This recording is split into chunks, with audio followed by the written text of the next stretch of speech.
So you got your sugar dough kit. Now let me show you how to sugar your pits from home.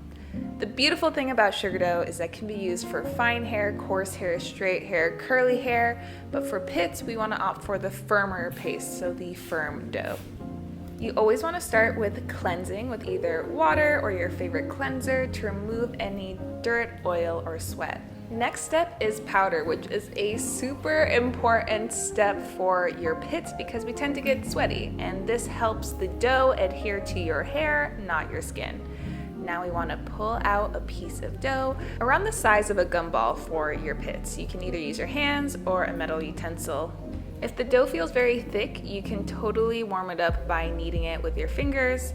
Now, it is very important to look at your hair growth direction because we want to mold in the opposite direction of hair growth and flick in the direction of hair growth.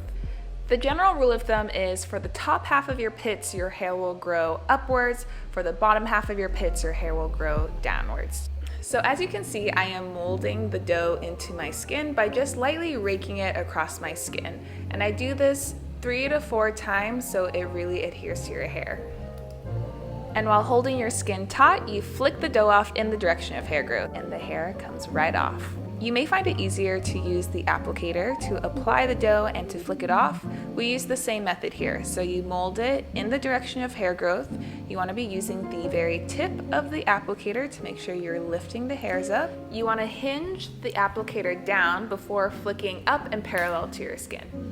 Keep molding and flicking to remove the rest of the dough and make sure your flicks are fast and not too short. The dough is able to grab closer to the root than waxing, so you will get long-lasting results with less pain. If you start getting sweaty and the dough is not adhering to your skin, make sure you repowder. You cannot repowder too much in one session. And then just continue sugaring away by molding, and flicking. For any stragglers, you can totally go over the area multiple times. It is safe to do with sugar dough. And one of the best parts about this waxing process is cleanup is so easy. All you have to do is grab some water, clean up your hands, and clean up your pits.